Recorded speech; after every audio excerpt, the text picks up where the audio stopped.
रहा था। तो एक दिन मैं शाम को जब लौट के आ रहा था तो देखा कि वो बस्ती पुलिस के द्वारा उजाड़ी जा रही है।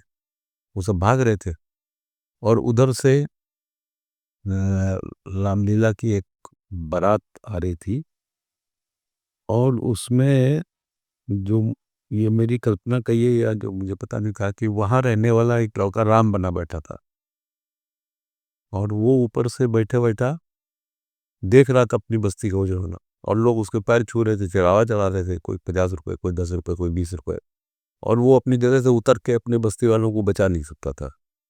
राम उस पर बैठा था। ये कहानी थी।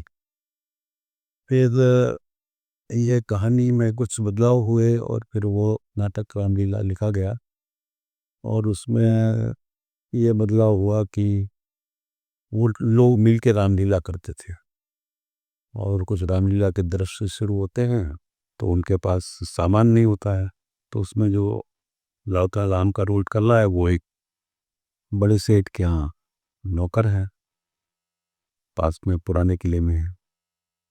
तो वो कहता है कि देख कुछ पहनने को कपड़ा नहीं, धनुष बाण नहीं है, तो कैसे सीन होगा। वो सीता को ढूंढने वाला दृश्य वहीं से वो नाटक शुरू होता है। पहले नीत है कि इस पार बसी गंदी बस्ती, उस पार है साजे का आंगन, और बीच में बहता डाला। इस तरह से गीत से वो नाटक शुरू होता है।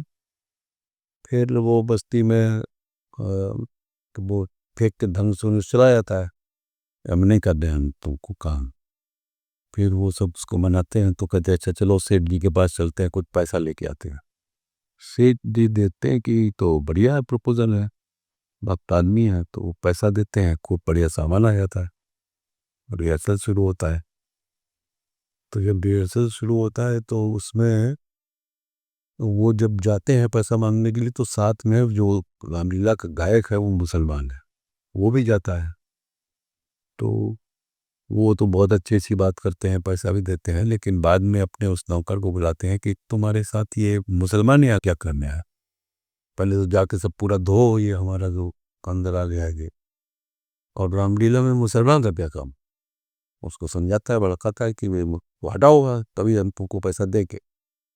तो वो लौट के आता है तो रिहर्सल शुरू हो जाता है और उसको बताते नहीं।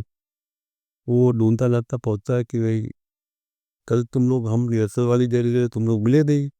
तो वो बताता है कि रिहर्सल तो अक्षय जी के घर पे हो रही है। तो अरे भाई आपको तो बताया नहीं। तो उन्होंने कहा कि नहीं नहीं वो आपकी ज़रूरत नहीं है। उनका क्यों। कहने लगे नहीं वो सेठ जी कहते हैं कि आपकी ज़रूरत नहीं है उसमें, रामलीला में मुसलमान का कोई काम नहीं है। तो वो अजीब स्थिति पैदा हो जाती है, वो बहुत उदास हो जाता है। इस तरह से वो कहानी चलती रहती है और फिर बाद में वो सेठ के यहाँ जब रामलीला जाती है तो सारी ड्रेसेस आ जाती हैं, बहुत अच्छा वो हो जाता है। लेकिन वो उसका स्वर गायब हो जाता है। वहाँ जो पंडित गाने वाला आता है वो बहुत बेसुरा गाता है। तो वो पता लगा कि रामलीला बेसुरी हो जाती है और फिर वो बाद के जो दृश्य आते हैं फिर बेसुरापन रहता है।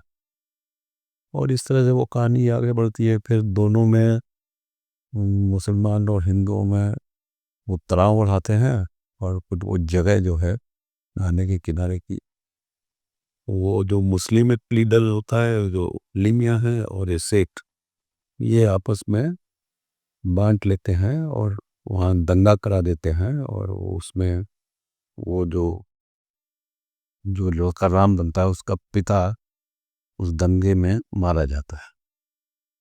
और इस तरह से फिर वो कहानी ख़त्म होती है और वो दोनों लोग आपस में मिल रहे होते हैं और एक नेता आता है कि मतलब वो भाषण देता है कि हमने दंगे को रोका है और इनके मंसूबे सफल नहीं होने दे जाएंगे वगैरह वगैरह करके वो नाटक खत्म। ये नाटक